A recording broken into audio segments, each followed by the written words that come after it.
We just push him off the bike and take it over. That's not what the That's not what the town bicycle is. But I want to believe it's an actual bike. What is the What is the town bike? I only got half of anyway. Well done, Aspiring. Tell Aspiring that I'm proud of with you in Florida. She can't hear that right now because we're still in the back room, but she's here with me. Yeet. Oh, we're live. Fuck. Oh, you didn't know that? No, obviously. What do you mean, obviously? Because I was pulling up my manuscript. Okay, yeah. Hi, Becca. You want to go first, Tarek? You seem very excitable. Where's done? Like, I think we're just gonna have to start without him. This is just as much as I love taking over the show, I still think it's kind of rude not to have the person running it here. Done. If you're fine with us continuing, do say so. I'll be there soon, just finishing up. Fuck it, we're live. Yes, we are. He said he's finishing up something with Wisp. For Wheel of Time. Why is he wasting his time? I don't. Supposedly, this time I'm actually supposed to get angry at the next episode. Supposedly, it's that bad. Man, I've been angry since the show came out, and I've never even read the book. I'm angry because, and I'm not going to stop making time puns, it wasted mine!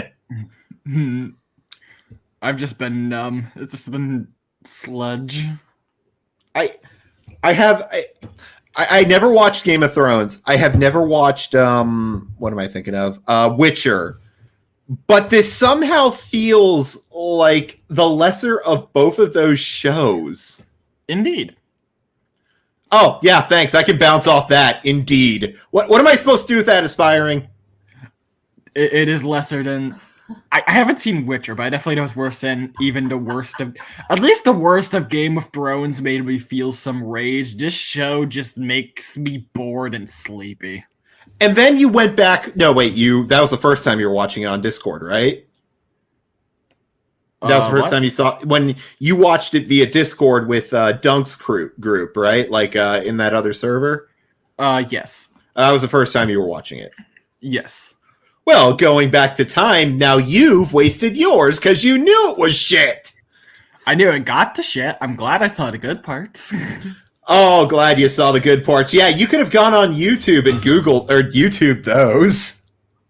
Could I have? Probably. All right, in all honesty, I'd rather wait for Dunn, but if you want to go first, that's fine. I can only keep up this pseudo banter for so long. Pseudo banter. It's more of me sounding like a crotchety old man saying, "This is what I don't like these days." I don't know. No, I don't think anyone likes... Okay, wait. I know that's wrong. I know someone who likes Wheel of Time show. Yeah. And I don't know why. Dunn knows an entire goddamn server. I don't understand these people. I don't know why. You literally see a character created just to die. Oh, we have a word for these kind of people. They're called troglodytes. That's a good word for them. It's a big word too, so you'd know it's impressive. Yes. All right, you want to go first? Because I'd rather wait for Dunn to be here so I can read. But if you want to go first, that's perfectly fine. I'll wait for Dunn too. Unfortunately, we don't have Carl to suit us with his amazing voices. Am I not good enough? You're good enough, but you want to wait, and we could have had Carl go, because Carl has no... Go, sorry. Carl has no qualms about just abandoning Dunn. That's a good point, actually. I probably should adapt that, but I just can't because again, this isn't Tarek's Tavern. It's Dunn's show, Dunn's writing showcase. Tarek's Tavern actually does sound like a cool channel. I know, right? Like I've honestly wanted to open a bar that's called Tarek's Tavern because one, the alliteration is just to die for, and two, has a really comfy atmosphere to that name, don't you think? Yes, actually. The one thing we don't accept in that bar is slam poetry. If you start pulling that bullshit, you're being kicked out. I don't care how drunk you are. The moment you start writing, not writing, reading poetry, I'm kicking you out. Are you allowed to sing? Is there karaoke nights? Yeah. I think karaoke nights would be pretty good idea for a bar like this. Just some rope guy comes in and starts doing some really deep singing. Like the Dune throat singing or the or Mongolian throat singing. That's what I was thinking of. Yeah, just like that. I just like, I don't know how to do it. Summons the sandworm in my fucking bar. You just start sweating profusely as you're like, oh god, what's this gonna cause? Ate the spice, ate the dune, ate the sandworm, just don't like them.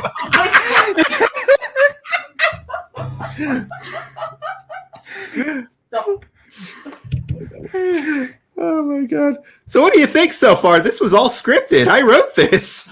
You guys can start without me. Go ahead. All right, you go first. You go first in all honesty. Okay. Where is it? Prepare to be judged. Yay.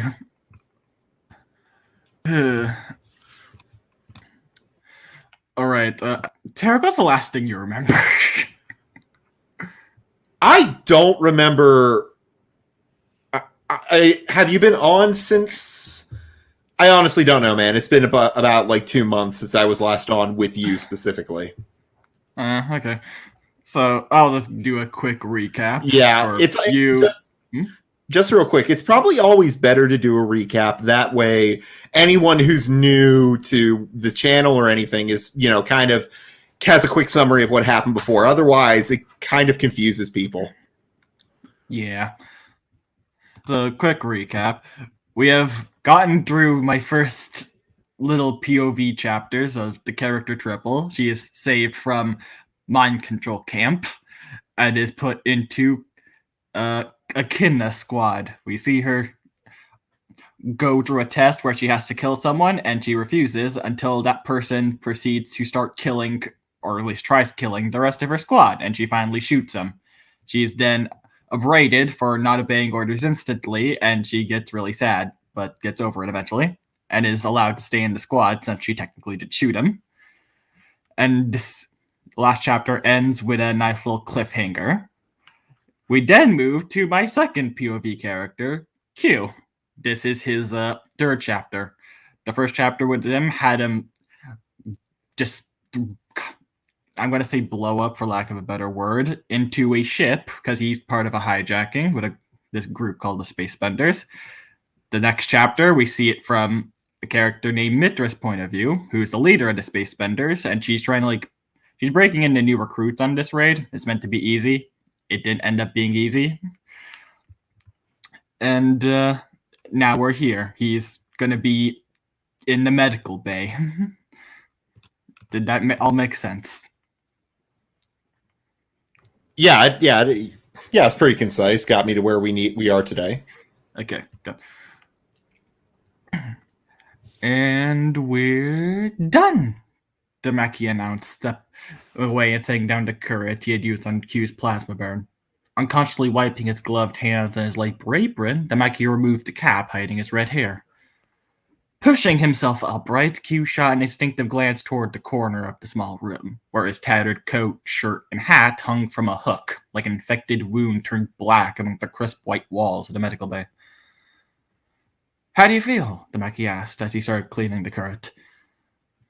Standing up, Q found himself feeling cramped, with the drawers and cabinets in front of him not even a hand's length away. Despite being considered quite tall, he was normally fine with confined spaces. But with his weapons in his coat and upper body bare, he felt awkward and exposed. Am I supposed to feel after what you gave me? The yellow monkey flashed him a small smile. That anesthetic should wear off in about a standard day. He finished cleaning the current and set it back with the rest of his tools. Letting out a deep sigh, a blissful expression grew on his face. That was the easiest debridement I've ever performed. Q chuckled softly. You're cute. First time dealing with a first-degree plasma burn? The Mickey nodded, his mood sobering. Whenever these wet necks get shot, a limb gets burned off, leaving nothing but a nub.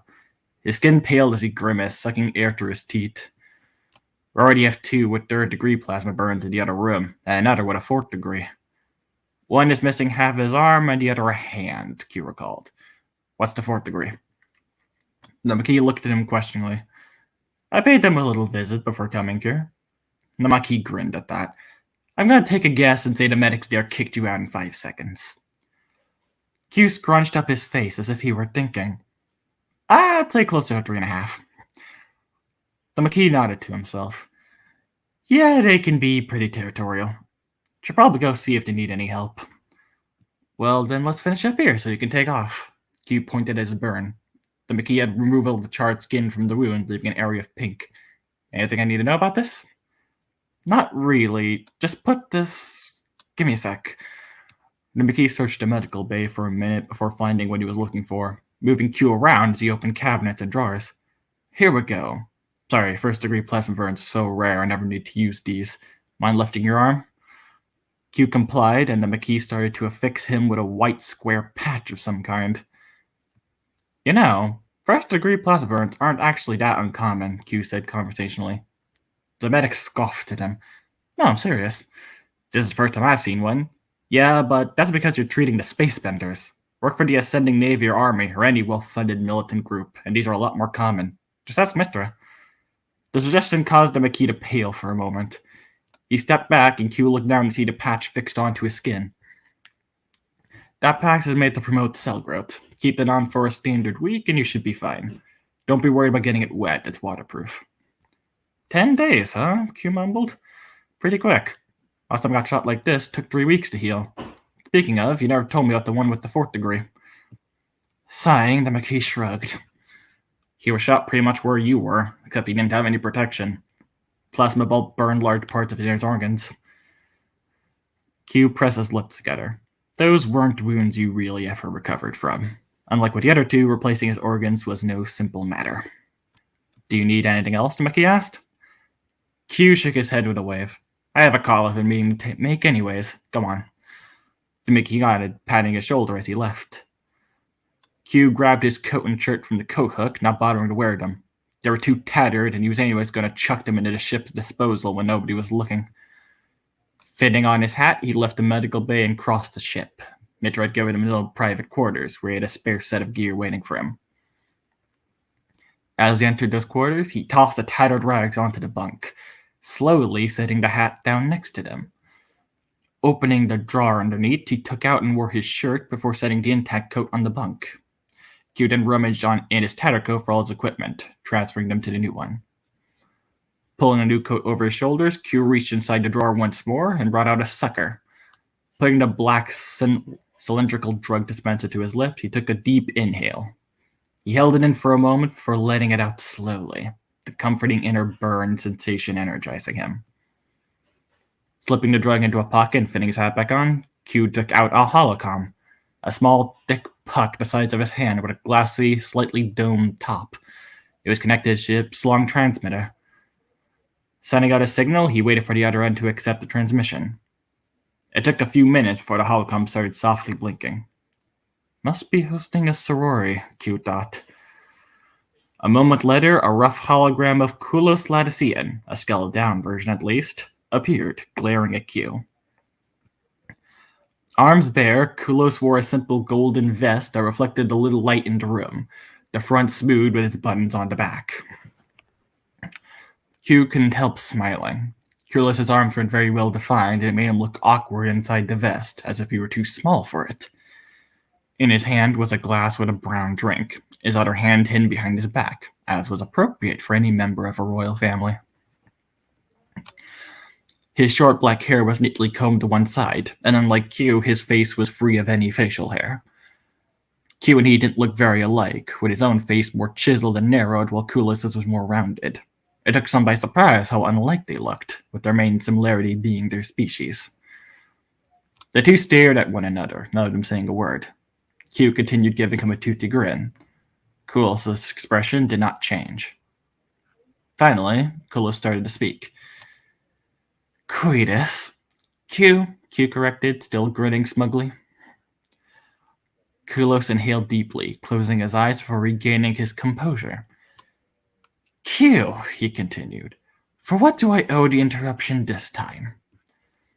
Oh, just to tell you that repurposed cargo vessel leaving Ethan 3 has been captured by spacebenders. With help from yours truly, of course, he gestured to himself. Nice touch with that Royal Guard security, by the way. How'd you manage to secure that from old Mirage? The glass in Kulis's hand shattered in his grip as his eyes flared, his lips forming a snarl. The shattered glass that was falling froze in midair, the spilled drink continuing through and down to fragments. The glass rolled back to Kulis's hand and then picked up speed as he started revolving around it. Whipping his hands out, the shards of glass zipped away, leaving where the hologram was spraying from. However, the sound of them fracturing against the far wall still came through. By the sources, Quietus! Kulis raged. His hand was now clenched in a fist, and judging by how Q couldn't see any blood, Kulis had broken the glass with telekinesis rather than his own grip. Q's smile faltered as he frowned in disapproval, his lip curling. Kulis's aggressive tendencies had only become more apparent as time went on, it appeared. Potent mind toasts were known to have occasional lapse in control over their abilities, especially when enraged, their powers reacting to their emotions without any conscious intent from them. Kulos, however, wasn't a potent mind toast. He was a full mind toast, so all this use of telekinesis when upset was a conscious effort, like someone picking up a glass when wroth and throwing it against a wall. It wasn't all posturing, but he could restrain himself. Intense emotions strained the mind host's raw power, but that power didn't act on its own as it did for potent hosts. Kulis's lack of self-control had been ignominious on the entire Lettucine name when he was younger, and it had taken many years to prove he had changed to improve their image. Reality, he just learned to let those urges out in private. You've been doing this for years now, Kulis continued. Years! How long do you plan on continuing this foolish game of yours? When you die, Kulis said coldly. Q said coldly. Letting out an exasperated sigh, Kulis put a hand to his forehead as he circled in place, coming to a stop after one round. Brother, please, this is getting tiring. Come back home. I don't care what you do. You can help me run the company. You can join the Ascending Army. By the sources, you can even keep up with this foolish rogue character act if you promise to stop attacking my ships. I'll be coming home, all right, Q assured him. He pulled out one of his MKRs, holding it close to his chest. I have a large inheritance to collect, after all. Kulis gave him a suffering look. Don't talk like that, It's Q. And you can take your offer and stuff it down a garbage chute because I plan on taking back what's mine. Why? You didn't even like running the company. You already agreed to pass it off to me when our parents decided I would be better for the job. What does it matter? What matters is that you weren't the better choice. I was always better than you. Q became suddenly aware that he was leaning down closer to the hologram, which wouldn't look very dignified on Kulis's end. Collecting himself, he straightened. I will kill you, Kulis. You better believe I will. Kulis's expression darkened. Don't you forget what happened today. You may have survived those Royal Guard units, but of all the ships in my service, I was able to guess which ships you were likely to hit. An impressive feat, and you know it. He pointed at Q for emphasis, then lifted one finger up. I'm giving you one more chance to accept my offer. If you do, you can avoid this next part. Q grinned wildly, and he knew the hologram was reflecting off his eyes in an almost maniacal way. No, dear brother, I think I'm going to enjoy this next part. It's been a few centuries since royal families have had a good fratricide to gossip about. Kula sighed defeatedly. Fine. You've been a thorn in my side, and I'm glad to be rid of you. Don't say I didn't warn you. He ended the transmission, his hologram winking out and leaving the room dark. Q found himself staring at the hologram, his brow furrowed, the darkness almost oppressive all around him. That wasn't how their interaction normally ended. There was a sense of finality when Kula spoke at the end. He was somehow able to convince Mirage to part with at least 2 Royal Guard units for 1 cargo vessel, and more by his own admission, Q thought. There's no telling what kind of resources he might have access to now, or how long Kulos has had access to them. But how he spoke, it seemed like he already had a plan in motion. That I was already taken care of. Under normal circumstances, he would laugh off Kulos' presumptions as overconfidence, or a boast made in the heat of the movement. Q fingered the area where that patch was. Perhaps it'd be best if he went underground for a few weeks. Maybe even pay Corriton a visit and restock. Making his decision, Q went to find Mitra. Thoughts, comments, concerns, critiques. All right, so my thoughts on this. Well, while I kind of like the back and forth, it felt like the tone should have been a bit more playful. And what I mean by that is, man is just fucking with his brother. However, the moment when he's saying, he'll take the company back, it should have been, that's the point where he turns serious. Because to someone in that kind of living standard, I feel he would think this is a game. It's just a game to be won, because he even said, I don't want to be part of it, but because they chose you, or because you get it, I don't want you to have it, if you get what I mean. Yeah. So I feel like the whole entire back and forth should have been more playful at first until the threat is made. Well, this isn't the first time they've spoken like this. Even still, at that point, then it definitely is a game. Because think about it. When you play a board game, do you have a brother or a sister, like siblings? I have a sis. Okay, you've played board games with them, right? Yeah. Okay, so when you start the game, it's all fun and games, but as it goes on, it always kind of becomes a bit more serious because competition kicks in. There's an instinct to win.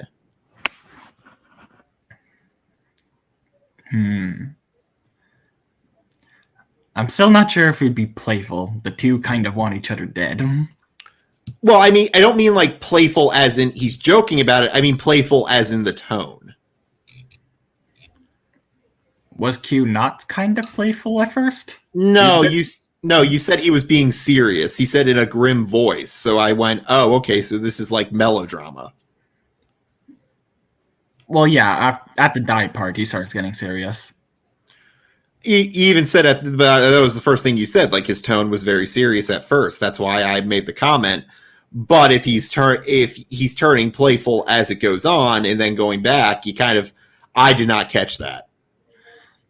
I have him be sort of mocking, and then he gets serious when he says, "When you die." All right. Hey, you asked for my comments, concerns, and critiques, so I'm giving. I just don't know. I'm not completely sure how I would do that. Make it play. Well, the other thing is that, and this is just a world building thing. The waterproof thing, wouldn't they? I know that's more for the audience, but that feels like the fact you claim it's waterproof, like the bandage they're putting on. Wouldn't everyone know that? Not necessarily. There could be cheaper ones that aren't waterproof. Okay, so that's not a standard. That's a special feature of this particular piece of medicine. Yeah. Okay.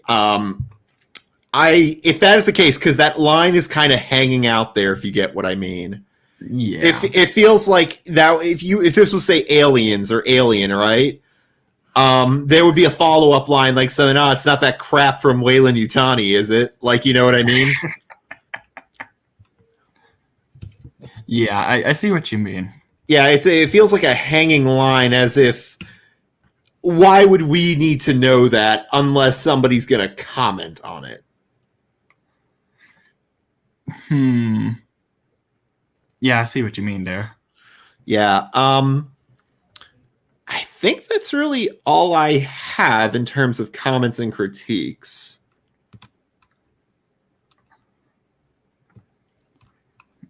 There's a good advice there. Why'd you be there when I present again? Okay. You have anything, Yeah. Axula? Yeah, I saw that from Axula. I saw it from the robot. All right, so I guess it's my turn then. Yeah. It doesn't seem like Becca, Axula, or you have anything more to say? Is Becca in the chat? Well, actually, she's right here. You got any thoughts, sweetheart? Hello.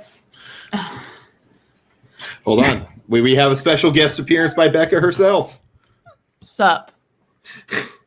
Hello. I'll listen in here because, like, I did have my headphones in listening in, but, like, fucking, it was, like, a couple seconds behind, so I was getting fucking confused as shit. Hello. Honestly, I can't work out where the words go for it. I really like your tone when you with your like presentation. Yeah. Well, not the tone of voice, but like, okay. Not that there's anything wrong with your tone of voice, Zach, aspiring. But more like the formality level that you tend to use when you write. I've always kind of, I think it fits the kind of theme that you go for when with the story. I liked the.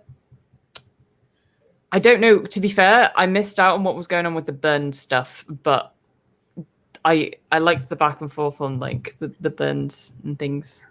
I sort of missed where that came from, but yeah, that was cool. I hope that's useful. Do more of that. Do more of the. It seemed very. There's like a playful edge to it. It was cool. The burn one? Oh no! When the dialogue about it. Oh. Yeah. Okay. I thought you were telling him to burn more people. No, that's my job. More people. Jesus Christ! Pain in the ass. Shut up. I've done a lot. I don't think I need to burn them now. just cannibalism, mind control. No. I've already given burns to some other people. For fuck's sake. I don't know what I'm trying to say. Point being, dialogue, although there may have been like tonal issues, I liked the wording of things. It was, yes. Thank you. There we go. I give positive feedback. This one doesn't. Well, both are useful. Yeah. And appreciated. All right. Yeah. All right. Well, welcome to Price Guest Appearance, yes. And also do leave a comment if you can, because I need more stuff to use. Well, there you go. Special guest appearance, and you actually got some positive feedback rather than me, telling you to give up your dreams and become a carpet dealer. Well, hey, I need the negative feedback more. All right, so I guess it's my turn. We are still without Dunn, so to hell with it. Guess we're here. Yeah. All right. As a quick refresher from, almost a literal month ago, a month ago, the chapter was about Aviana getting ready for the festival she will be attending, and Silas was basically telling her, hey, you can't be going to this festival looking the way you do. You look like, a street urchin. So let's get you looking presentable to go with somebody as refined as the Chancellor's wife. He gave her a nice dress. He gave her new shoes. And the next day, when she's all dressed and ready to go, he gives her a ribbon to put in her hair because it's very long and it's in her face. She looks into the reflection from a puddle nearby, and for the first time ever, she's not repulsed at what she sees. She sees a little girl instead of a corpse that was normally staring back at her. And now she's happy with the way she looks, like I was saying, for the first time in her entire life. And that leads us to today's chapter. Hold on one second. All right, now I can go. Mm-hmm. Right. The Maltese Festival couldn't have asked to have begun on a more beautiful day. The sky was bright blue, clear of clouds, and the sun was hanging in the sky, shining brightly. Yet, whatever heat there might have been was kept at bay by the cool winds, as though they were the last gasps of a dying winter. Along with the sun, the sky was populated with various geese and ducks, no doubt coming back from wherever they went during the cold seasons. For the first time in months, the cobblestone streets were free of snow, revealing their unleveled design, which made it difficult to walk on in places.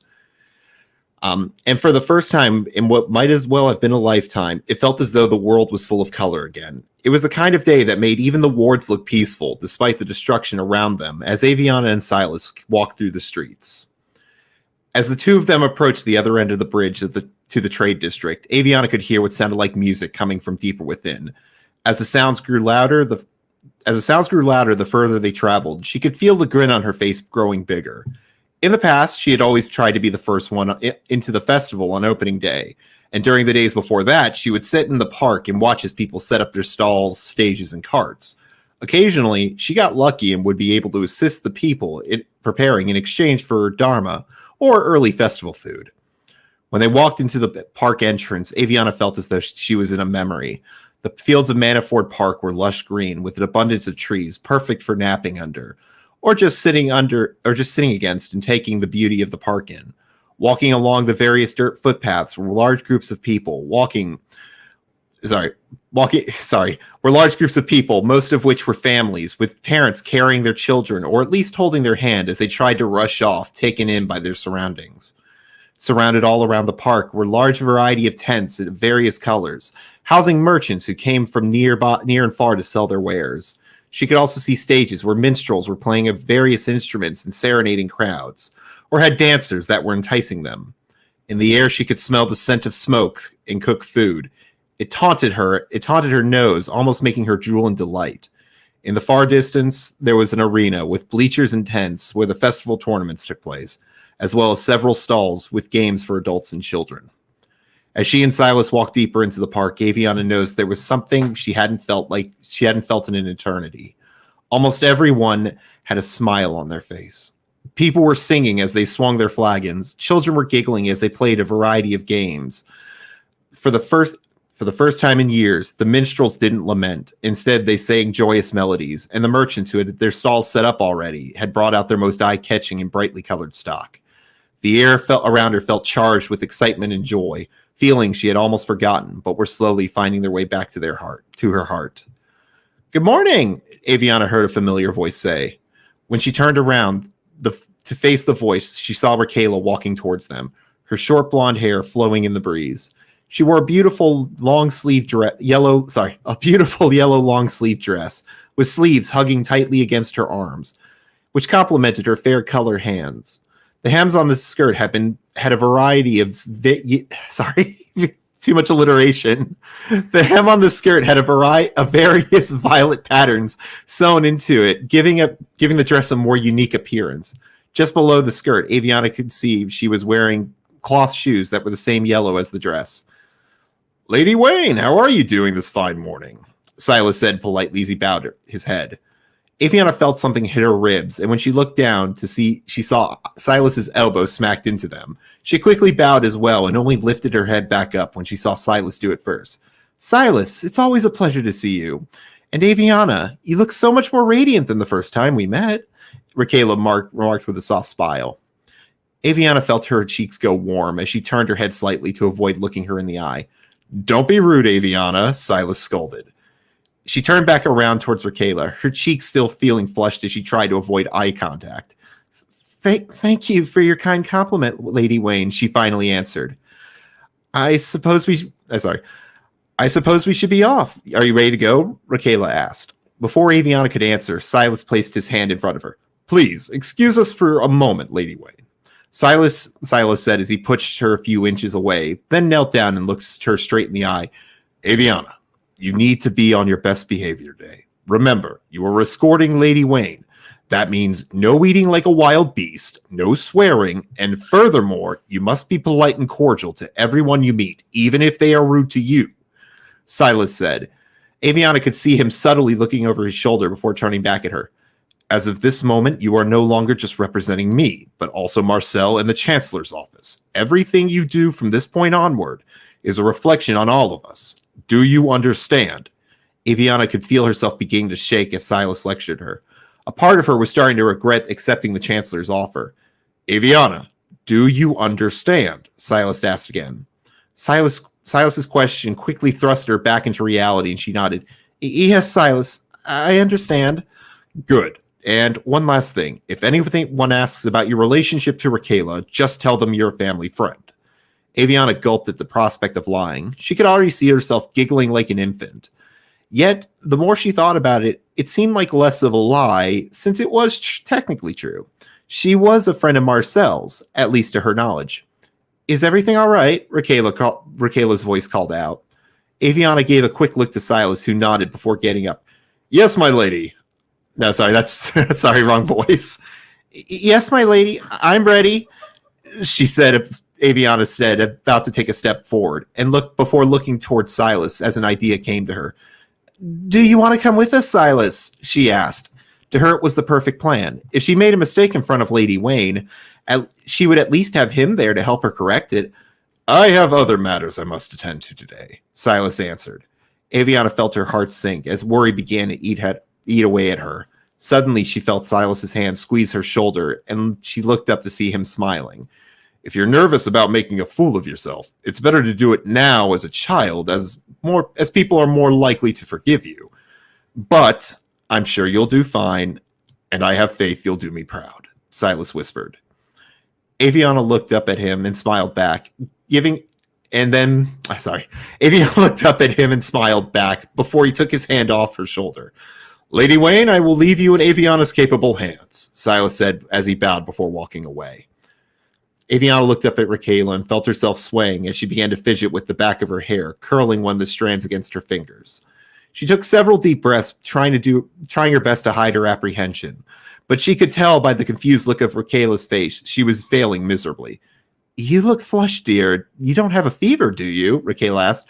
No, Lady Wayne, I'm all right, Aviana replied, trying to halt her stammering. Then what would you like to do first? Aviana stopped twirling her hair. Excuse me? What would you like to do first? Raquela repeated. Aviana continued to sway as she thought about the question. It was so rare that someone asked her what she wanted. She was just used to doing what others told her. Well, normally when I come here, the first thing I do is get food, Aviana replied. Raquela nodded. And what sort of food do you normally eat here? Everything I can eat, Aviana replied excitedly, before suddenly stiffening in her embarrassment at her childish outburst. Well, we better get started then, Raquela replied with a toothy grin. Aviana reclined on a wooden park bench as she picked her teeth with the wooden skewer her lamb kebab had been stabbed to. All manner of food had gotten caught in her teeth, from meats, fruits, and vegetables, to even rarer treats such as custard and tarts. For the first time in a long time, she was actually full. I've never seen someone your size eat so much, Raquela remarked as Aviana tossed her skewer into the grass. I'm sorry, I got a little carried away, Aviana admitted bashfully. But if I may ask, why did you insist you pay? Well, you are under my husband's employ, and as far as I understand, you haven't been paid yet. So consider today compensation for your hard work. Aviana could feel tears forming in her eyes at the explanation. Thank you so much, Lady Wayne, Aviana replied, trying to suppress the tears. You're very welcome. Though you should know the Chancellor wanted you to come with me for another purpose. Aviana began to fidget in her seat. What other purpose? Marcel wanted me to take you to the Guardian competition today, to watch how they fight. Both he and Silas thought you would learn a lot by observing them. That doesn't sound so bad, Aviana remarked, sighing in relief. She didn't know what she had been expecting, but at least it wasn't anything that required her to participate. You should also know Marcel and Silas both agreed that you are to compete in the youth tournament tomorrow. The color drained from Aviana's face at the thought of competing with other children, all while hundreds of people watched her, nearly caused her to vomit. Why in Tyrion's name would they want me to compete in that? Aviana cried out. They both agree that just observing fights isn't enough. You need to experience them firsthand. Most of these youths will be trained in different ways compared to you, and it'll be a good way to get experience. Suddenly, the sound of a loud trumpet echoed through the park. The Guardian competition is starting soon. We better go, Raquela stated as crowds of people started to walk towards the sound of a blowing trumpet, coming from the large arena on the other side of the park. Aviana sat next to Raquela as the rest of the bleachers around them began to fill. They had been lucky to get a seat so close to the field just before a majority of the crowd had arrived. The arena looked like a larger version of the hall's arena that she practiced in, but the left and right sides were covered by large tents instead of seats. The field below was nothing more than dirt and mud, with various tracks from boots, greaves, and horseshoes. Lining the sides of the field in front of the tents were various colored banners, each of which had a unique symbol on them representing the various attendants of Tyrion. Directly across from them were two large shaded bleachers with gold and green cloth all around each box. Every floor was filled with immaculate wooden chairs, most of which were occupied by mages and nobles of various ages and dressed in the finest clothing. In between those was a platform with red and silver cloth decorating and covering the supports, with several beautifully crafted chairs and several people sitting in them, dressed in what appeared to be the finest silks, furs, and jewelries that could be made. As Aviana looked around her, she found something odd. There were no guardians around. Every other year Aviana had attended, guardians could always be seen standing close to the nobles' bleachers.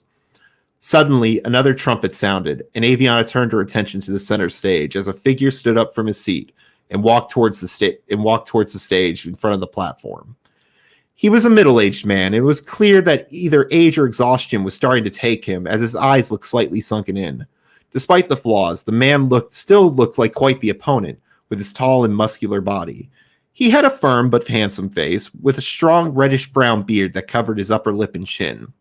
The hair on his head was long and just as colorful as his beard, and adorned atop of it was a beautifully crafted golden crown that glimmered in the sunlight. He wore a red robe with a golden sash tied around his waist, and around his neck on a long purple coat with dark fur covering the hem and flowing just below his feet. We have endured much in our beloved city. We have endured much since our beloved city was desecrated by those heathens from Leriton, the man announced, his voice every bit as strong as his body. We lost much during that horrible time, before and after their failed siege. But we are strong people. We refuse to allow despair to take us. It has taken us years, but we have recovered, and we will continue to thrive until the stars themselves grow cold. Many of us still haven't recovered, you bastard! A man screamed from the stands behind Aviana. When she turned, she saw a pale and disheveled man holding what appeared to be a sickle in his right hand. My wife was killed in that siege, and my home was destroyed. My children, they survived that, only to die from illness, the man screamed, his voice caught somewhere between agony and fury. We all lost something during those days, but you, King Tyrion, lost nothing. So now, we are going to take something from you! The man hollered in fury before jumping off the bleacher and into the arena. There were gasps and cries of panic as suddenly large groups from the audience had rushed onto the field, all of them wearing commoners' clothing, with a few looking like homeless from the wards. Several dozen people had rushed the field with a large variety of weapons, from swords and daggers, with some using farming equipment like axes and scythes. Some were even using makeshift weapons like large clubs made from tree trunks or nails hammered in wood. The moment they had gotten onto the field, several guardians had appeared from up under the tents and began to charge the rampaging citizens. They became locked in battle as people in the bleachers fled and panicked, all while trampling and pushing each other out of the way. Aviana watched in horror as the clashing of metal and howls of pain echoed through the park. and the panic cries of the citizens seated in the bleachers trying to flee. She could feel Raquela pulling her arm, but she didn't respond. All of a sudden, she was transported back to the siege, and all she could smell was smoke and hear the anguished cries of people. She suddenly felt a smack against her cheek, bringing her out of the memory, and turned to Raquela, who had slapped her. "We need to leave now," Raquela ordered, her voice firm and commanding. Aviana nodded and quickly got up as the two fled the bleachers, with others fleeing the scene. She noticed that some people were falling into the arena and the Guardians were actually struggling to put down the various peasants. Raquela held Aviana's hand tightly as they fled from the bleachers and watched as several more ragged and angry-looking people jumped into the arena and engaged the Guardians. When the two got to the ground again, they became lost in the fleeing crowd. Raquela's longer legs resulted in Aviana being dragged as she tried to keep up.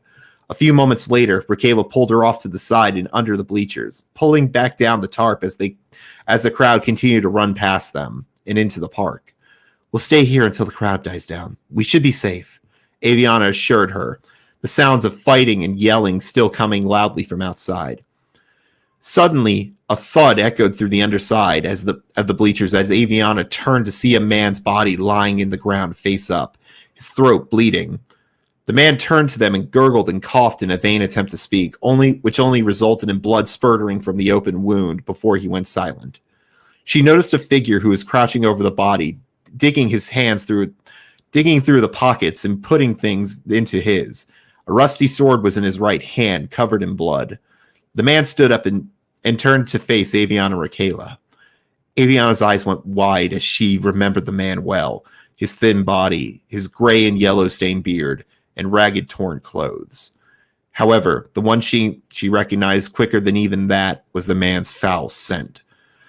The man noticed the two of them, and horror spread across Aviana's face as he looked towards her and growled, I remember you!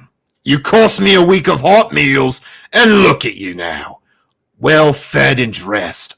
All the while I've been living off scraps."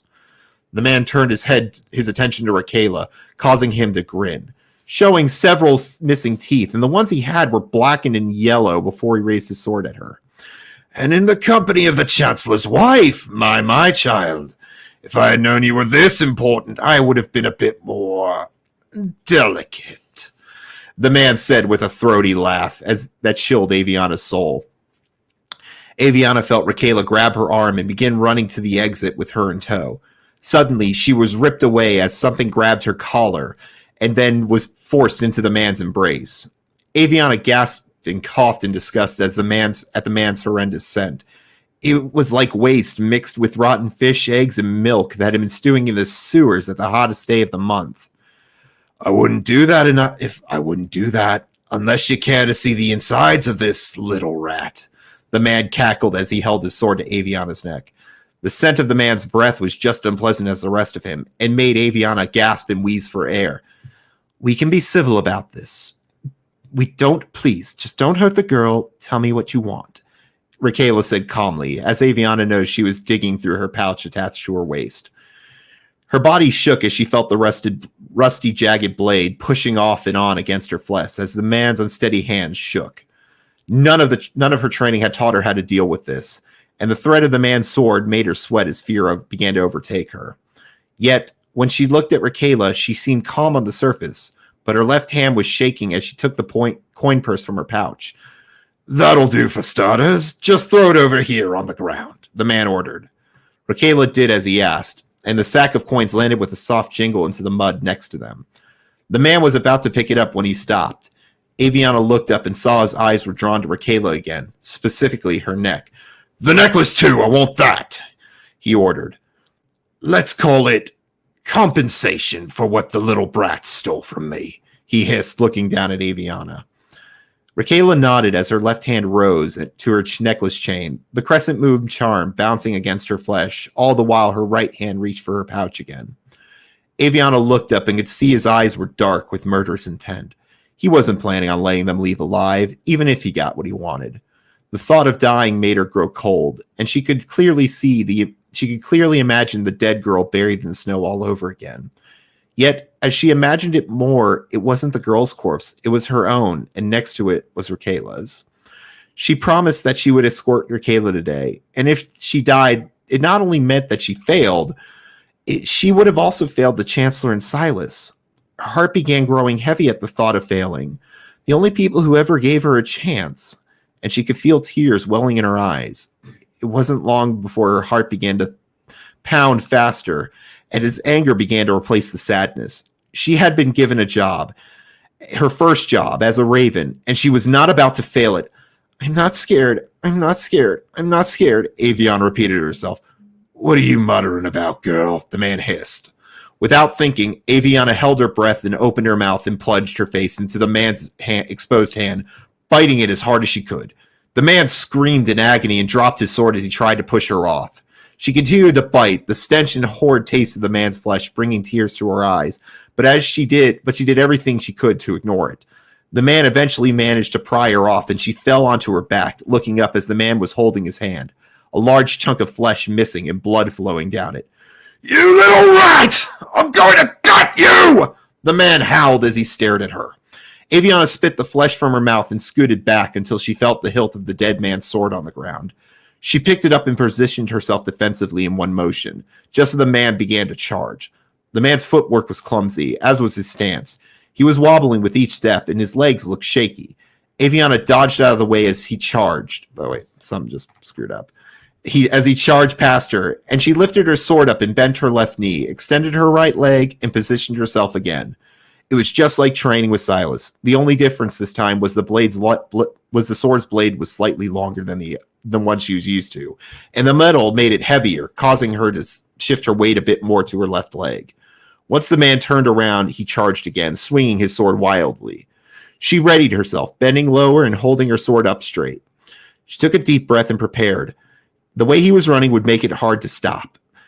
Just as he was upon her, she positioned the sword's pommel to where his stomach was and held it a bit further away from her.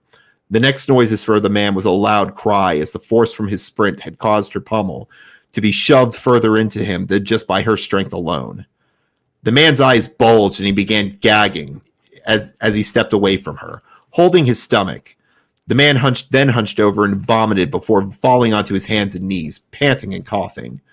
Aviana quickly followed up by slamming the pommel of the sword into the back of his head, causing him to collapse into the mud and vomit.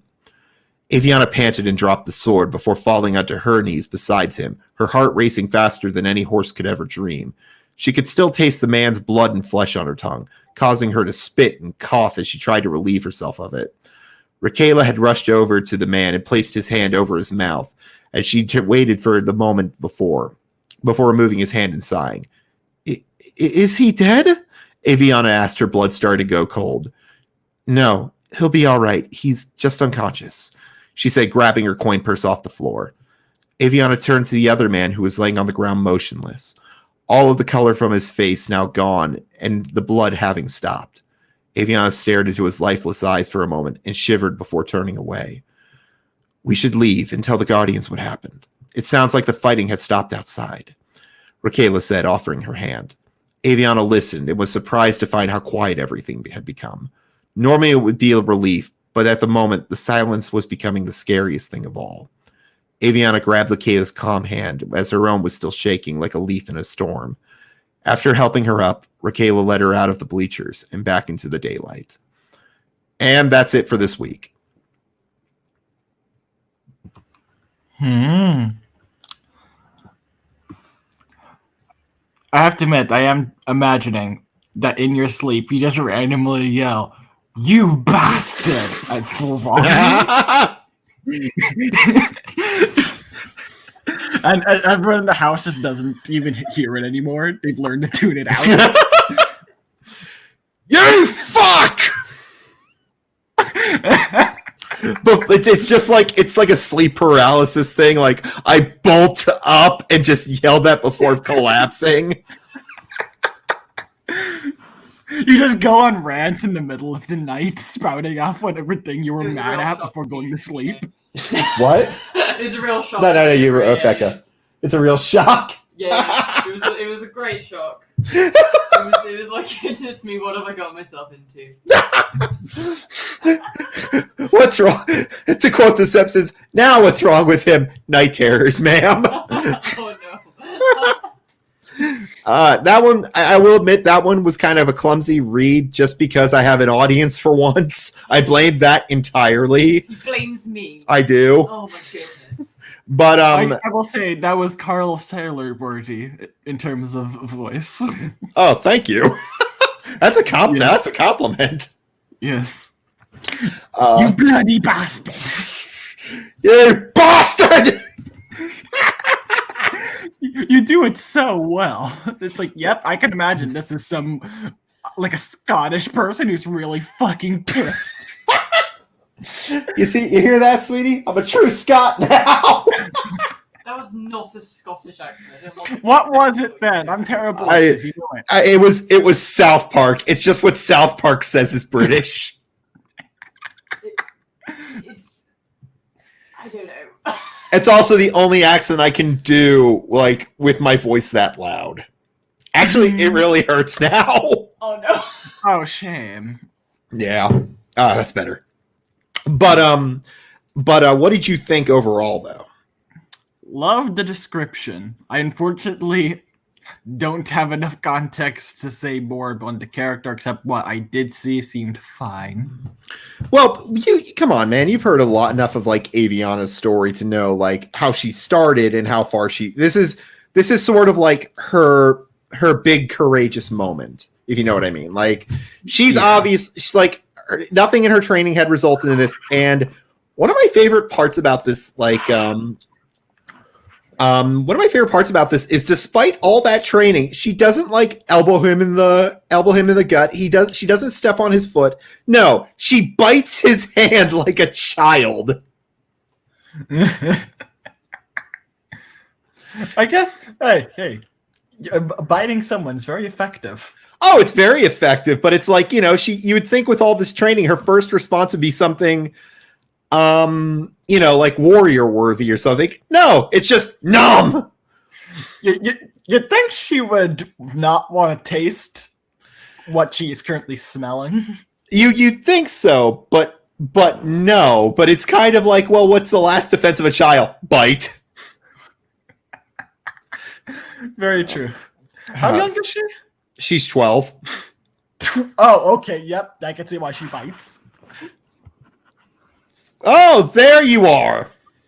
Sorry, I have been in a lengthy, just 2-hour commentary on episode 7 of Wheel of Time with Madam Wisp. Oh, that's wonderful. Here I am making wonderful content, and you're watching shit. You'd rather watch shit than quality content. I am just insulted now. It's because Wisp's rage is quality content. It's because Wisp requires me to pause frequently so she can talk because she can't focus on 2 things at once because of autism overload. Well, there is one other thing.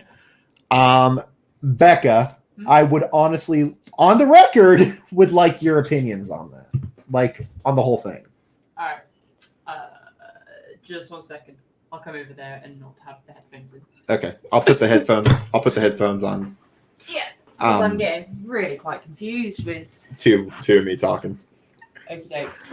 Isn't 2 Terex really fun for you, though, Becca? Oh, what's the sorry? Isn't 2 Terex really fun for you, though?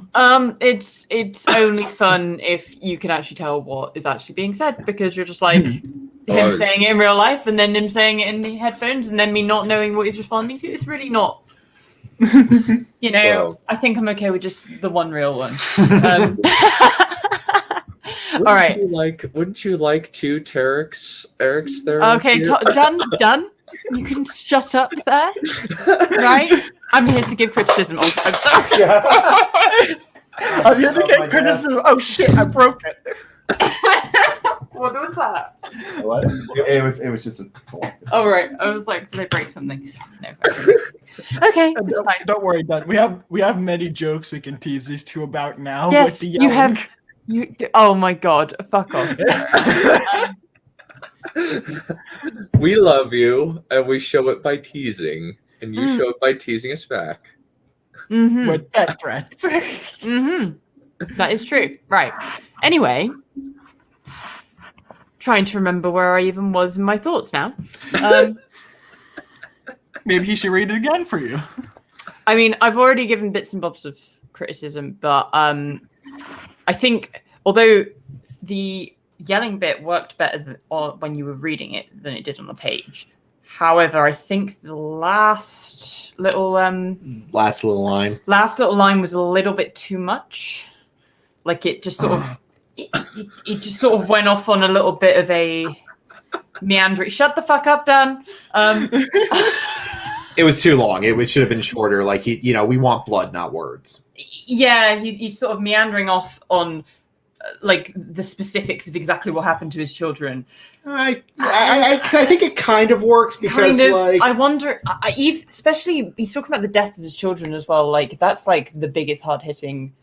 Like I wonder that would someone even be able to finish that sentence? That's a good point. Yeah, especially if you have like let alone didn't he stop though? Like you had a hard time doing it. I don't know, but I can see what you mean. It kind of goes both ways. It gets more specific as it goes through when he's yelling, whereas I feel like it should get less specific. So it instead should of be like he starts out like with like this is exactly what happened, and then he gets to the end and he's just like overwhelmed with emotion because he's literally about to attack a load of people out of emotion. Right. That's kind of. I think that's the main thing I got back from it. Other than that, Raquela is adorable. And Aviana being a little like brave little unorthodox badass.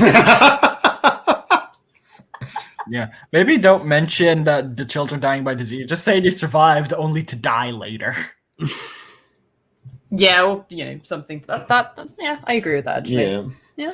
One of the actually other things I'm kind of proud of, other than that, is like though she was trained traditionally, she's become smart enough to know how to use to understand how kind of physics work with the sword. Like when one of my favorite parts is actually she's adjusting herself when the sword is heavier than longer than she's used to, and she also realizes, hey, guys rushing for me, I can actually use that. Like her training's finally starting to bear fruit, is what I'm saying.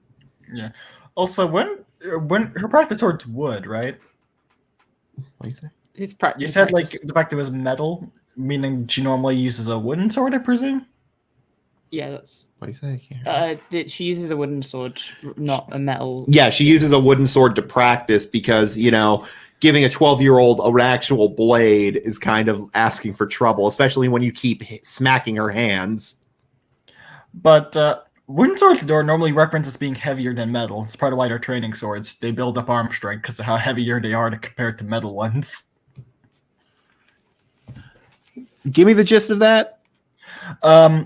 Basically, a practice wooden training sword are normally heavier than metal swords. Oh, they are.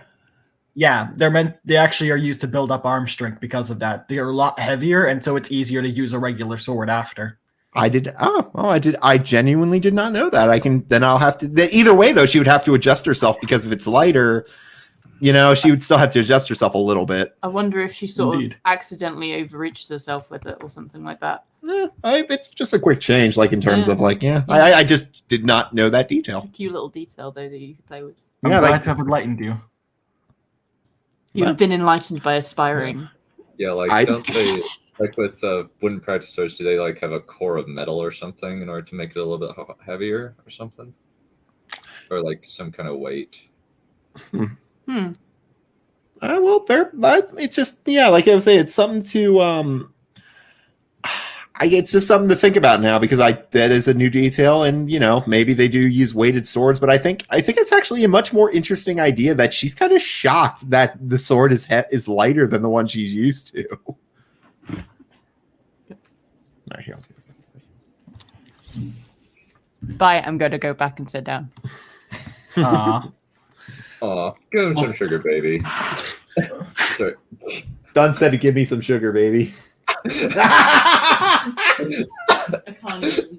She's done. What? Fuck! Damn it! You fell for it again! Fuck! What? What did you do? What happened? We hate your name sometimes. Why did it have to be done? By the way, Rio, I believe, Ryu from Street Fighter. Ah, you fuck. I actually agree with you. I was noticing that when I was reading it. It's just a habit of mine, and it's just something I'm trying to break. But thank you for pointing that out. We'll try to keep that in mind in the future. Yeah. And thank you, Raptor. Yep. Kill Brat Lord. Descriptive wise, you're pretty damn well. Aw, thank you. And the dialogue seems fitting in most cases towards the setting. I'm trying to use. I can't do Old English. I have to use Universal just because, like, I have an American education, so the 5th grade was kind of limited in what it taught me.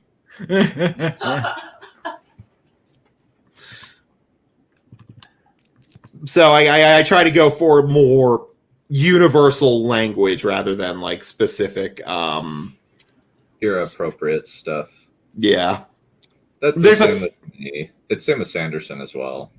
There's a few in there. It's just like it's just like I can't write the whole thing in it. Yeah. And honestly, I prefer that. Yeah. It also reads better too, I think, for most casual readers if it's not like written in Old English. Yeah. I feel like Old English is a niche at this point to use in your book. Yeah. Say what? It's at this point like a very niche set of people who probably keep reading that. I know if I pick up a book and it's Old English, I'm probably going to put it down. Oh yeah, you have a point. Yeah, pretty much like the most successful, like currently like Joe Abercrombie, J.K. Rowling, Brandon Sanderson, kind of George R. R. Martin, don't use that sort of language. They mostly like use like a little bit of like era appropriate, but mostly they will like use a bit of modern vocabulary in there. Balerion would call it slang, but I'm just like, because apparently stymied from the 18th century is slangy. Then fine. I got some proper English for Balerion. Fuck you! No, wait, I apologize. How's it go? Hold on. Fuck off! Oh my God. Jesus fucking Christ.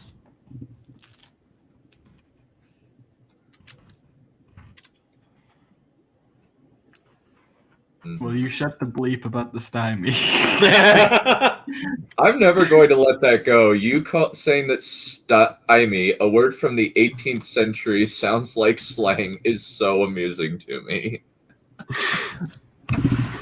There you. I did it. Becca can confirm. You said you didn't like that play. Which one? Romeo and Juliet. I never saw the play. I read the story. I didn't like the story. It opens with the biting scene. Oh, fine. Here's a more modern one. I know you can't see it. For those not at home, I'm flipping the bird. You didn't listen to it wouldn't kill you to learn something, kiddo. Oh, I did learn something. I just don't believe that it's slang. I learned you were on the first name basis with fucking Moses. It's 19th century, you doofus. Okay, I was off by a century. It's either way. It's over 100 years old. Once it's over 100 years old, it is no longer slang. Balerion, for us regular mortals, it doesn't matter if it's 1 or 2 centuries, okay? We don't exist from the dinosaurs. Then you know what? Jane Austen must read to him like a freaking rap ballad. Must read like a fucking hip-hop album. That sounds horrifying. I know, right? Nobody ever turned Jane Austen into a rap. I mean, nobody do that shit. Yes, Balerion's a dragon, meaning he's a dinosaur. This is canon, Raptor. Oh Lord. I'm on fire today. Yeah. Jane Austen is an absolute rapper. Okay, boomer. Okay, yeah. Oh, okay, Redcoat.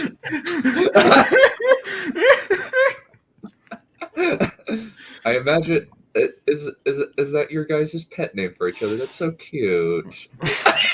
What? I'm talking to Balerion. He's American. He's American. Balerion's American. He just lived in the Redcoat country for a few years. Yeah, as we call them here, fucking traitors. Yeah, they're Tories. What? my brain just missed some connecting threads of the universe. Oh, even Balerion's agreeing with me. He's like, what? Okay, Flatlord, you're insulting. Well, as far as I know, you were born in America and you lived in Ireland for a while. I don't remember you saying that you were born in the Redcoat country. Okay, Balerion. Maybe this is deeply serious. Maybe you don't realize this. You're as much of a count as Count Dankula. Oh, damn! We love you, Balerion, and you can totally make fun of us.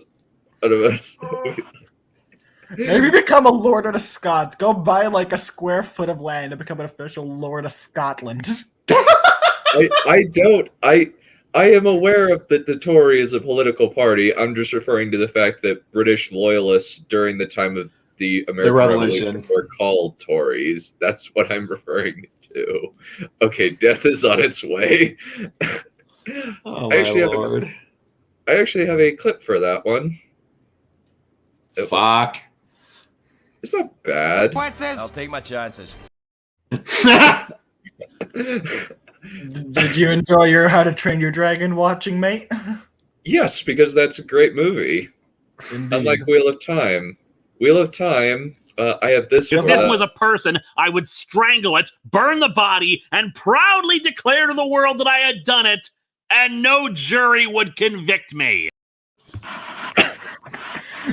The fact you used the Linkara clip makes me want to go up on a lot of fun, weird facts about the guy, but there's a time and a place, and that's not it. And Wheel of Time is not a movie. It's not, but it's know. as shitty as any movie coming out these days. Yeah. Speaking of that, will I be having one of you two, or both of you, to alleviate some of my pain tomorrow? For what? Wheel The Wheel of Time. No! Becca, Becca, will you be watching Wheel of Time with Aspiring tomorrow?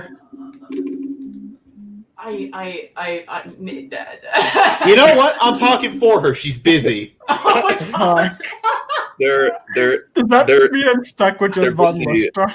They're busy doing Revolutionary War cosplay stuff. Oh, God. I'm stuck with just Von Lustra to alleviate my pain tomorrow? Fuck. No offense, Von, but you're not exactly you missed last time. Oh, You weren't God. even there. Well, Balerion's going to be there, and he's going to be True. relatively amusing. True. But still. Well, I imagine they're probably going to have more fun with their Revolutionary War cosplay thing. We're going axe throwing, dumbass. Oh, I'm sure they'll have Okay, fun. so That's it's not what I'm native- worried okay, about. so- I'm worried about my so it's- pain. So it's Native American cosplay. Yeah, I'm culturally appropriate. Gonna have the headband on. No, the headband. The the hat on. The thing. Headdress. The headdress on. Gonna have the headdress on and everything. You look beautiful. Will you go red face? Oh, you're damn right. Hey, listen. Florida's home to FSU, the Seminoles, for God's sake. I could just convince them I got back from an FAU game. Oh my goodness. Back with the jet. Oh, for fuck's sake. Wait, will Becca be on the British side and you on the American? Are you guys gonna go through the entire war again? No, that's not until her family steps foot here. Oh, damn it. I would have loved that. Becca invades the bay. She brings 1,000 ships and 2 good hands. Dunn got that reference. It doesn't matter how many hands you have. It just matters how you use them.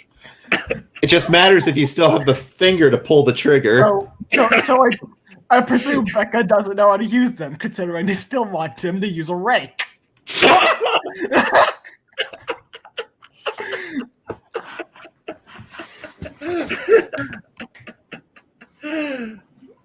I love this group. Becca, I love this group. I love this group. So do I. Becca, Derek, you okay there? We are doing just fine. We are doing terrific, in fact. Why do I feel like you have a gun pointed to the camera? No, I have the prettiest woman in the world sitting on my lap. I am happier than I've ever been. That doesn't exclude the possibility of you holding a gun to the camera. I don't have a goddamn gun in my hand. Yeah, I can confirm. Oh, Ooh, a phone no. call. Yeah, it was a scam. Group hates you though.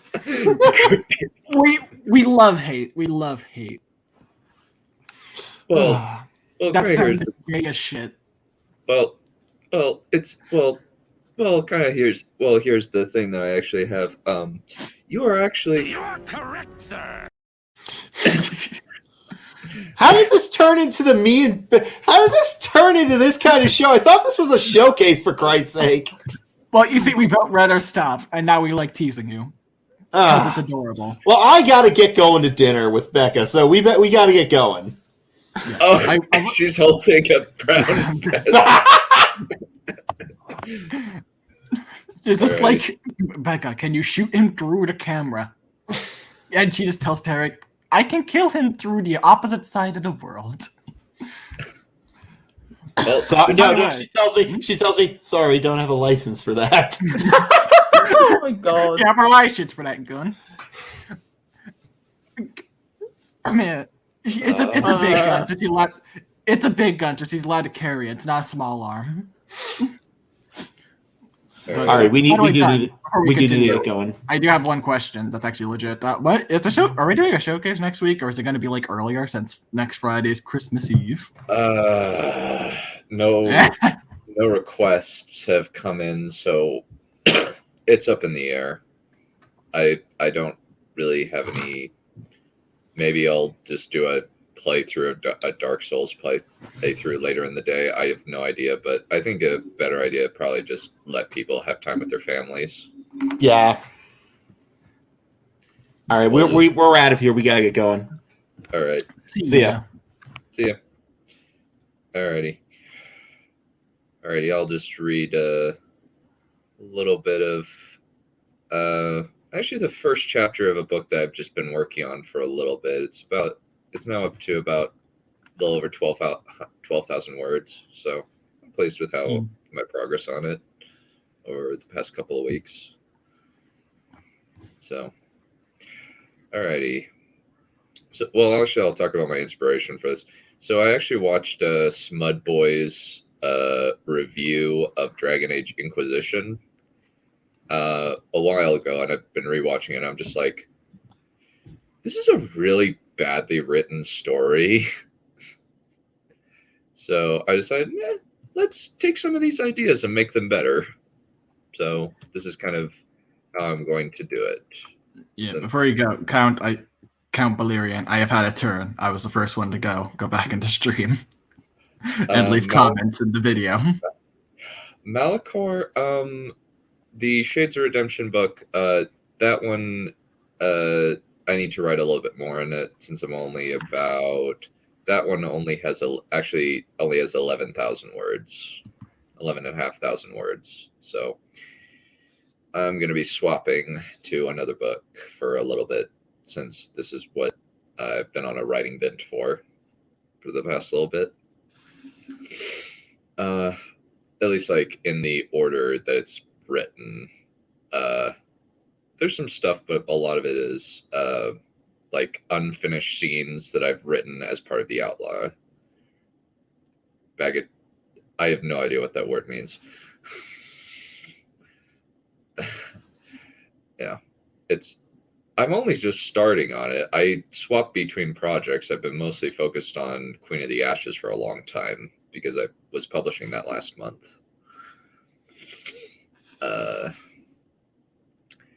Alrighty. The Amaron Plain was an eye-wrenching hellscape, alternating raging flames moving through rock and metal and putrid foliage, trapping souls in their vines and roots. In the deepest chasm of Amaron's domain was a river of molten magma that coursed between the walls of the ravine with the fury of a storm-driven rapid. A hot wind propelling the magma as easily as it would water in the realm of Yggdrasil.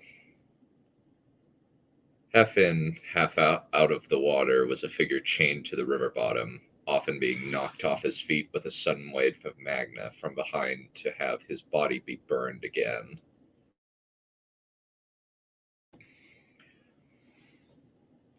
The figure steadied himself, body in tatters after centuries of eternal burning.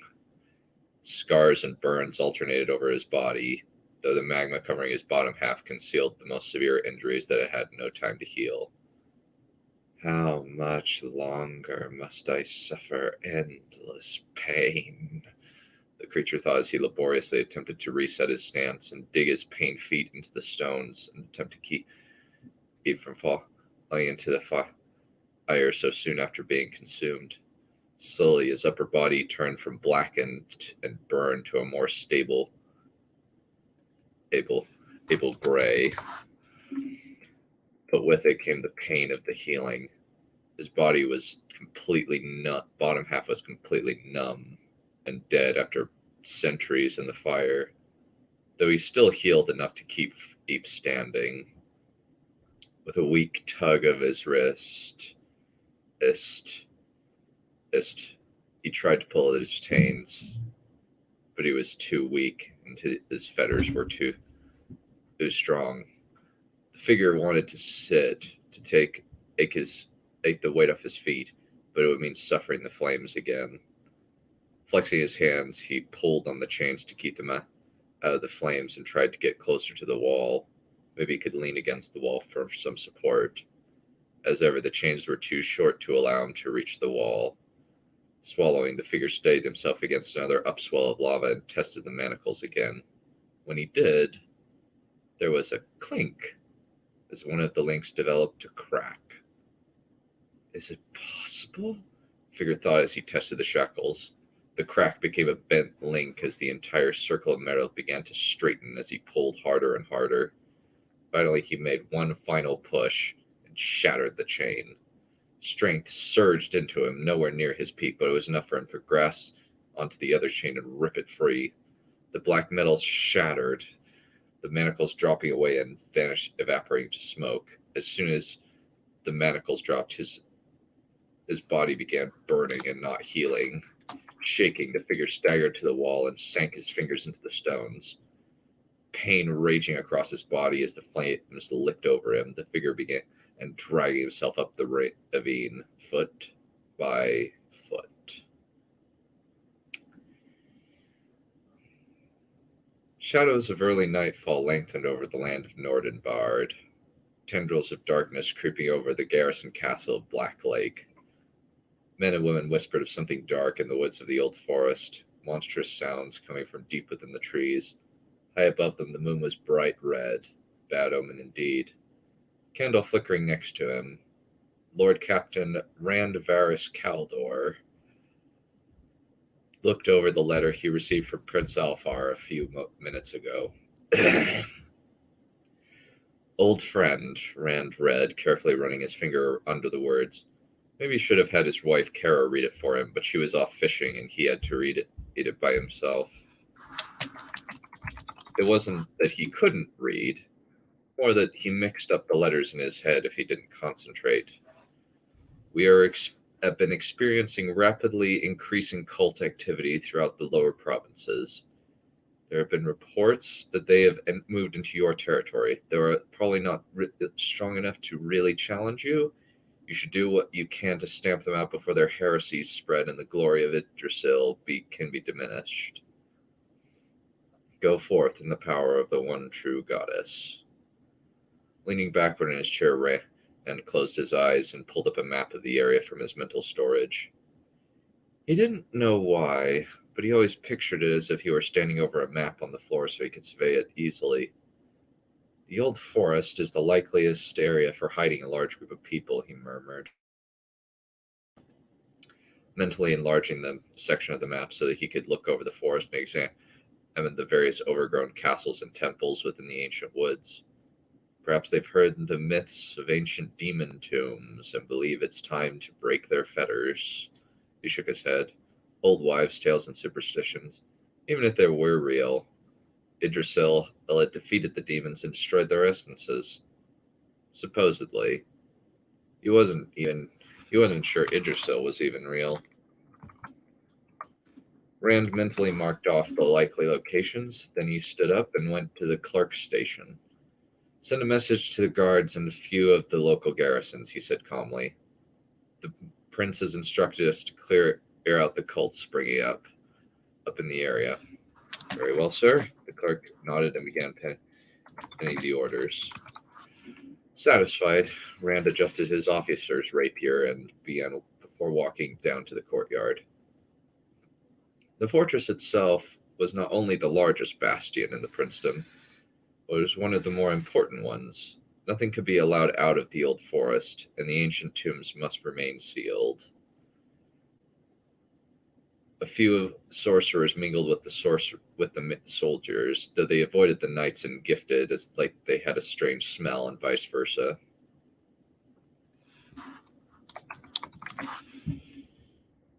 Rand didn't like being burned with these two fractious horses, but they needed both in order to function. Mages to inflict damage and heal allies, and knights to protect and counter enemy mages. Hopefully we've dealt with their differences, especially now that the mages are in control over the capital, while the knights get at a chapter house in every city, as well as their own courts. Rand stroked the hilt of his rapier as a mage went around a group of knights. He hadn't been alive during those wars, but his father had. His service during the war was the reason why Rand had gotten his commission. Lord Captain! Rand shifted to see a knight in charcoal and gold armor and a mage in loose silver and gray robes. Obes walked toward him. In contrast to the others in their factions, the two seemed almost chummy. It was the bulky knight, Precept and Ananias, who had spoken. We had just received word from one of the local chapter houses. More knights are going to be sent with us to help with clearing the cults out of the area. Likewise, Lylana, a plump farmhouse-looking woman, stepped in to corroborate her friend's report. Anmar is going to send mages here under the command of the local high mage. Probably going to look all fancy-like. She still sounded like a farm woman, and the plain robes didn't detract from that image. Good. We're going to need it. Rand nodded to the pair and then glanced in the direction of the old forest. Start gathering your troops. We're going into the forest to begin clearing it of the cultists as soon as the reinforcements arrive. Yes, sir. Ananias saluted before Lylana touched her forehead in the blessing of their endeavor. Satisfied, Rand turned his attention back to his actual task. Getting his horse. As soon as he arrived, Alvin the stable master set about saddling Rand's horse, Breeze, the piebald mare stamping her foot impatiently as the pudgy man got her ready. Easy, girl. Rand patted his horse's neck, causing the animal to toss her head, but she calmed down. Fine animal, Captain, Alvin said approvingly. Only your wife has as fine a beast in the whole province. They were a gift from Prince Alfar. Rand glanced toward Wrath, his wife's brown destrier. The animal was still as he ate from his hay trough, but whenever anyone got near, his head flicked up and neighed threateningly. Rand chuckled. Breeze might tolerate other people touching her, but Wrath would only allow Kara near him. Alvin followed Rand's gaze and shuddered, rubbing his ribs as if he were remembering a sharp, sudden kick.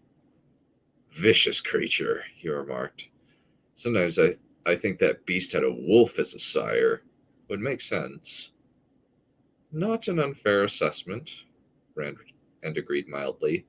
He'd seen Wrath in battle on several occasions and knew how deadly a weapon he was when let loose. He seemed rather irritated when she didn't take him on the camping trip. The stablemaster tightened Breeze's saddle cinch and took the reins off the hook. Well, he's not exactly stealthy, Rand remarked as the big brown destrier stamped a white-stockinged hoof and glared at the stablemaster murderously. As soon as Rand spoke, Wrath turned his fierce gray eyes on him. For a moment, he considered letting the horse out, and decided against it.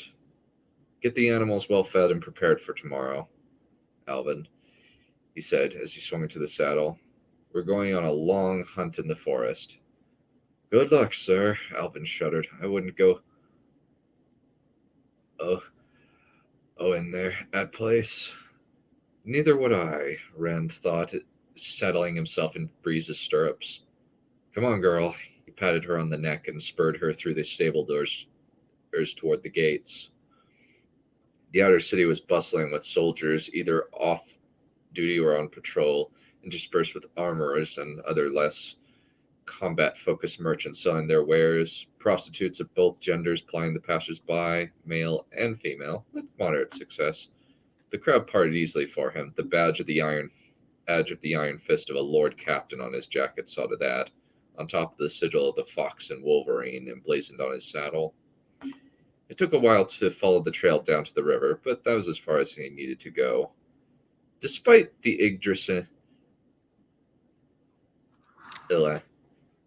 Yggdrasillan clothes heaped on the bank, Kara T. Gallimore Nisalea did not look Yggdrasillan. For one thing, she had light brown skin and slightly darker hair as opposed to pale with black hair like Rand, which identify her as being from the far South Islands, along with her name inherited from both her parents as opposed to his name, which was his father and grandfather's names after his own in order of descent. She was standing in the water in a sleeveless shirt, exposing her well-defined muscular arms with her trousers rolled up to her knees. She had a couple of fishing poles staked to the middle of the river, but she was bent over, watching the water for movement.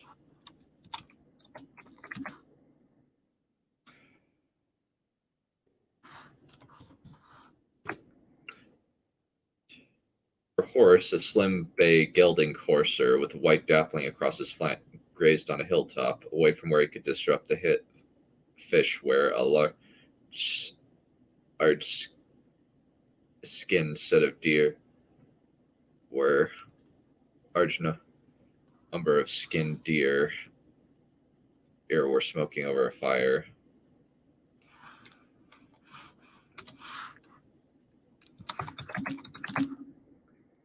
Rather than greeting his wife as he wanted, Rand simply dismounted and walked down to the edge, then sat down cross-legged. Not seeming to have noticed him, Kara shifted slightly. Then her hand shot out and flicked a large fist into the basket where several fish waited. Very nice, he remarked, moving the fish further away from the water so that they didn't have a chance to escape. I've always admired your aptitude for physical pursuits. Posture stiffening, Kara straightened, then she relaxed when she saw him. Rand, it's good to see you. She picked up her fishing poles and walked over to the bank, then pulled herself out of the water. What brings you down here? Not caring that he was going to get a bit damp, Rand gave her a big hug. Ugh. Ugh, then kissed her on the cheek. Much as I don't mind seeing my wife with rolled up pants and short sleeves, unfortunately there is a more urgent matter that couldn't wait. What is it? Kara wiped her feet off on the grass, then grabbed her boots and jacket from the basket before picking up the fish and walking over to the fire. Once she was there, she started hanging the fish up on a pre-constructed table and pulled a knife so that she could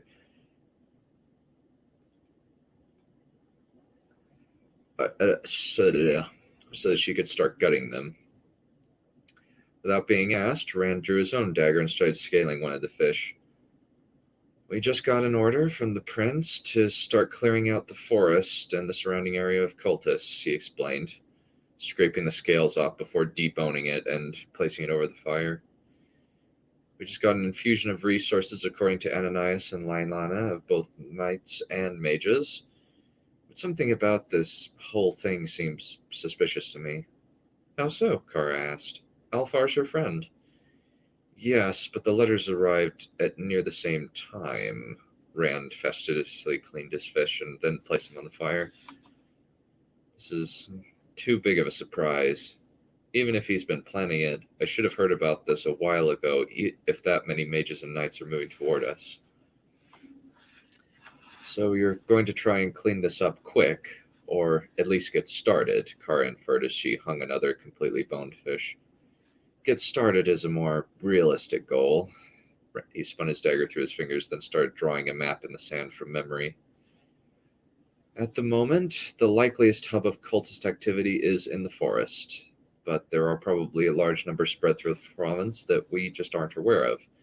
We need to use a two-pronged attack, with most of the army going through the forest on a rotation, while the rest moves through the cities and towns using due process and ethical investigation to ensure that we don't sweep up the innocent with the guilty.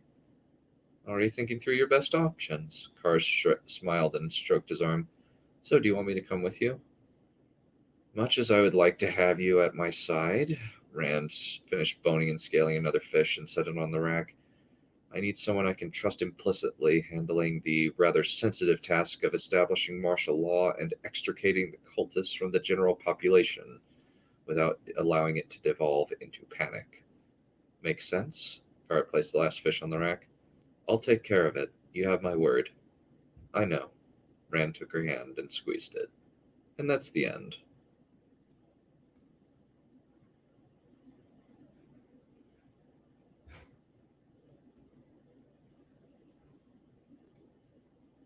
Yeah. Yeah, I do like military stuff because that's the main interesting thing about fantasy that I like. I've always been a big fan of military history. It's always been a hobby of mine. I try to mix it up to a certain extent. There's going to be some interesting godly stuff that goes around, but I'm interested to kind of keep going with this.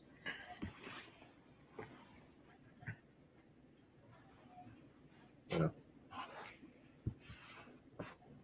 yeah, there are, and I do incorporate it, but in this one, it's going to be slightly different. It's not going to just be military. It's going to have an actual inquisition related to cultists getting thrown out, getting extricated from the general population before they can corrupt the masses. No one expects the Spanish Inquisition. Yep. Well, I think that will about do it for today. I am tomorrow we're gonna be watching Wheel of Time episode 7. Yes, it's yeah, should be yeah, I Yeah, and I think right after we'll do a stream on episodes 6 and 7, or maybe not. No, I think we'll just wait for the show watchers to do the end, and I think it's going to be book readers on Monday evening. And I might do a quick recording of Dark Souls and then take a break and do it again. I'm not sure yet. We'll see. Yeah, I've been dying fairly consistently, but I've gotten better and I've gotten my gear back. Yeah, we didn't. Yeah, I forgot that we had already done 6. Yeah, So we'll wait till 8. Yep, and then we can review the whole season, which so far is shaking up to be bad.